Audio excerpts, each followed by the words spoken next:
Hi there, class. It's Joe here, and a few of you have asked me if I'm going to be doing some videos to kind of get you the concepts that you need in, sort of an in-person way. I'm not sure how these Zoom calls are going to work. I hope they work well, but let's assume that they don't work as well as we would like them to. And so what I've decided to do is to just do some very short little slice videos. Just to kind of touch on some concepts that I want you to understand and to remember and to use. So today, and this would be probably for week, I'm going to say for week 3 or 4, I'm going to talk a little bit about the 5 forces. Now, in the modules, you'll see some reference to a business scientist named Michael Porter. Michael Porter is famous for studying competitive advantage and what companies really need in order to attain and sustain a competitive advantage, which of course is what we're all doing in business. That's our mission. And if you remember, competitive advantage means you make more money than your average competitor. Okay, don't forget that. That is the definition for the purpose of this class. Well, one of the activities that we engage in when we're going to decide what business or what industry we're going to go into, we do an industry analysis. It's called a 5 forces analysis. And the purpose of a 5 forces analysis is to determine what the chances are that a given industry is going to be profitable. So if you're going into the music industry, what does that industry look like? What are the various forces that are at work in the industry? And by forces, I'm talking about forces that remove value from the industry. Okay? All industries create value. That's why they exist. But there are forces at work in every industry that claim some of that value, and if they claim too much of it, it's not a good industry. Okay? So the 5 forces model is the basis of this industry analysis that is critical to understand before you actually get involved in an industry. And I've drawn it over here. Let me get it for you. Okay? Okay. So this is the 5 forces model that we refer to. And you'll see that it's made up of industry rivals, that's all of the companies in the industry, buyer power, supplier power over here, okay, the threat of substitutes down here, and the threat of new entrants up here, okay? So each one of these forces removes or adds value back into the industry. So for instance, buyer power. If buyer power is high, then what that means is that there aren't many buyers. If there aren't many buyers for your products, then the buyers that actually exist, the few buyers that exist, they have a lot more power. They can demand lower prices, or they can demand more services for the same price. So they have a lot of power. When there are very few buyers in an industry, well then, when there are many buyers in an industry, well then they're all competing for the goods and services that the industry creates, and all of a sudden they don't have very much power anymore. Okay. Okay. Likewise with suppliers. Suppliers, when there are a lot of them, well then they don't have very much power because they're competing with each other to sell things to the industry rivals. When there are very few suppliers, well then they have a lot more power. Let's look, for instance, at my industry, which is audio post. So we use Apple products. We use Avid, Apple-based Avid products. Avid makes the platform that is the industry standard, which is Pro Tools. So they're the only ones that make Pro Tools, and yet that's what we use in our industry. So when we go to Avid and we say, could we get a better price on this technology? The answer is always no. You can't get a better price. We might give you a trade-in on the existing technology that you have, the existing consoles or editing systems, but we're not going to cut our price, okay? So that's what happens when there are few suppliers. Meanwhile, when there are lots and lots of suppliers providing technology, well, you know, we've gone through eras in my industry where we can get technology for free because the manufacturers of that technology, they just want that technology to become known in the industry. They don't know when they're going to make money, but they know they won't make money unless they can get that technology into the public square. So, and that would apply to any Windows-based editing system. There are some, but it's not the industry standard. Okay. Then we have a threat of substitutes. A substitute is something that you can do or that you can buy instead of the product that's being offered by the industry. And so a substitute for, you know, a movie that you want to go see is not a different movie, okay? A substitute for going to the movies is going to dinner or going to a live show or going to an amusement park, okay? A substitute for television is not, or television program is not a different television program. The substitute for a television program is I'm going to play a video game or I'm going to play music, okay? So a substitute is something other than the product that the industry produces. And then you have threats of new entrants. Threat of new entrants, it takes value out of the industry whether or not they're actually getting any business. Because just the very fact that there is a new entrant that is bidding on the projects or the services that you're offering, it drives the price down, okay? So those are the five forces. That's the five forces model. Now let's look and see how it works, okay? Let's pick an industry. The one I always like is the junkyard industry, okay? Now the junkyard industry, buyer power, when it comes to the junkyard industry, buyer power is low. Why is it low? Because when you have junk to get rid of, you have really only one place to put it, and that is a junkyard. You can't throw it into Santa Monica Bay. You can't put it in your backyard. You can't bury it in the ground. You've got to use a junkyard. And so buyer power is low. Likewise, buyers who go to junkyards to pick up vintage car parts and things like that, well, junkyards are the only place that they can get that stuff.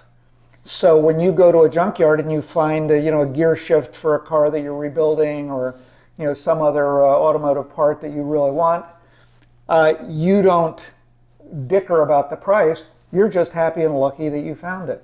And so your power as a buyer, your power to remove value from that industry is low.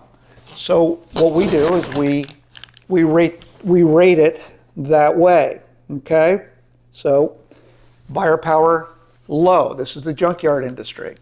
Okay, supplier power.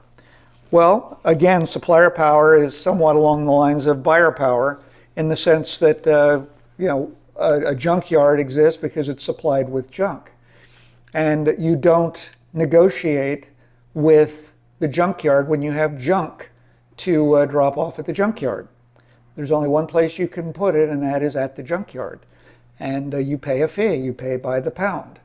And if you say, well, I don't want to pay that fee, they say, well, then take your junk someplace else, except you can't. There's only one place that you can put your junk, and that's at a junkyard. Okay? So supplier power, as a result, is low. Okay? The threat of substitutes. Well, is there a substitute for a junkyard when you need to put your junk someplace? I think not. What is the substitute? As I said, you're not going to throw it into Santa Monica Bay, and you're not going to bury it in your backyard. You're not going to dump it in your neighbor's front yard. You have to go to a junkyard. So not only is there no threat of substitutes, there's no substitute for a junkyard. So the threat of substitutes is low. Okay? Are you getting the idea now? Threat of new entrants. Well, I don't know about you, but I have never met anybody that's going to go into the junkyard business. And it's not that easy to go into the junkyard business anyway, because you need a lot of land, you need permits, you need some investment, and it's not a very sexy business. It's not the kind of thing that most people sit around dreaming about. And so I'm going to say that you don't have a lot of worry about new entrants in the junkyard business. And so low, okay? Of the five forces, we got four that are low power. And then you've got industry rivalry. Industry rivalry, when all else fails, that normally is what's going to destroy the value in an industry, because they'll compete with each other, and they'll compete on price, so they drive the price down. So I don't know about you, but I very rarely have seen a junkyard and then seen another junkyard across the street, or another junkyard down the street, or another junkyard in that general neighborhood. There's usually one junkyard. And so there's not a lot of industry rivalry. In fact, I would say there is no industry rivalry where junk is concerned. And this is very rare, okay? But think about it. There is no industry rivalry, and that is our fifth force, right? Low. General rule, irrefutable rule. Whenever you have an industry where all of the forces are low, you got a pretty damn good business. In fact, there's a book that was written some years ago called The Millionaire Next Door. Well, who is the millionaire next door? The millionaire next door is the person that owns a very unsexy business. And they don't even know how much money they have. They drive an old car. They live in an old house. They don't buy new clothes.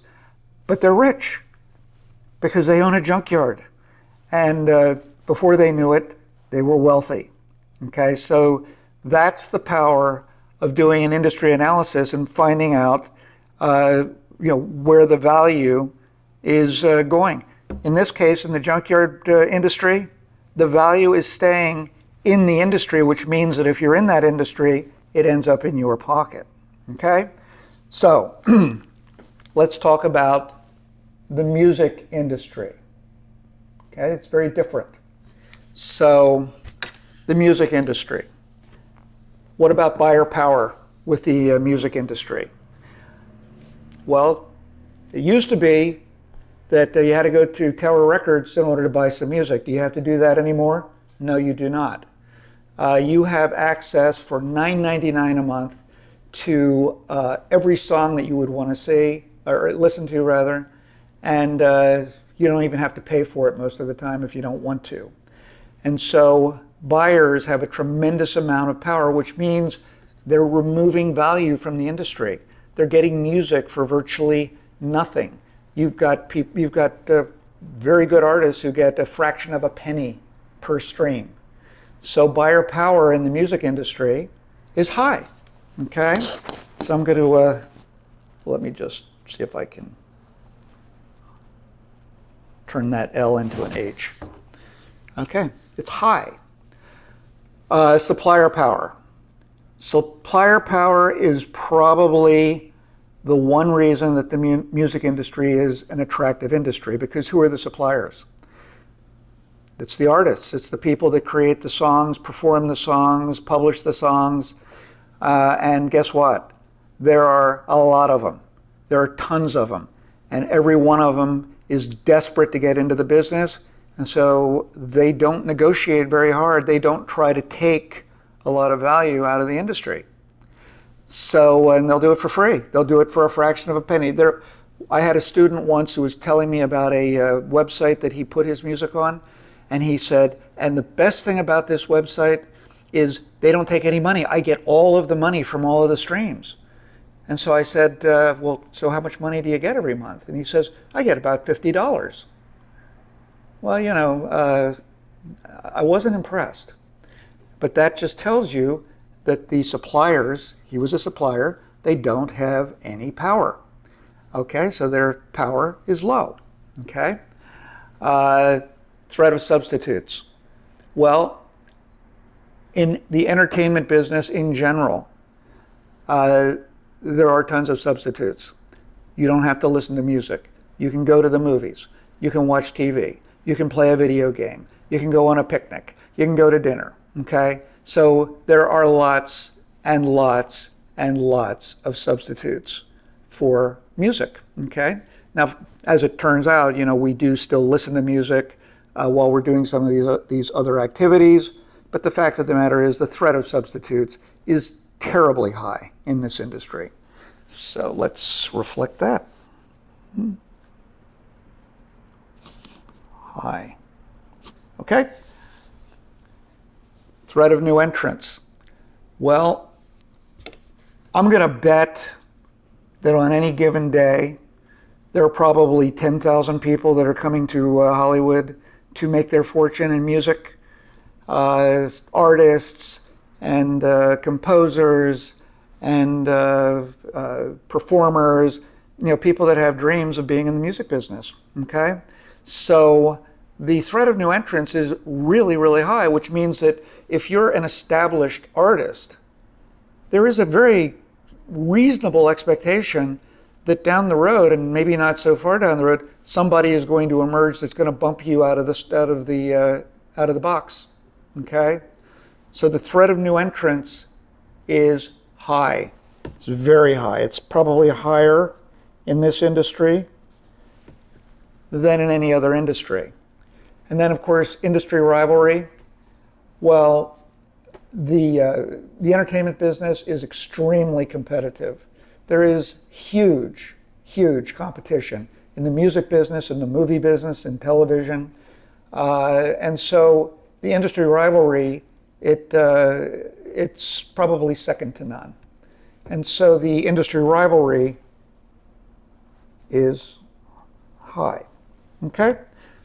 So out of the 5 forces, you've got 4 of them that are high, and you've got 1 of them over here that's low. What do we all know about the music industry? It's pretty darn hard to make a living in the music industry. Okay? And so those 2 industry analyses should give you an idea of the basics that you're looking at when you do a 5 forces analysis and what the purpose of the 5 forces analysis is. So feel free to email me with any questions you have about this, but this is what you need to know. You will need to know this. You'll need to use this model for some of the tests that I'm going to be giving throughout this class. Okay? So with that being said, this video is over. Okay? Thanks for listening. Bye-bye.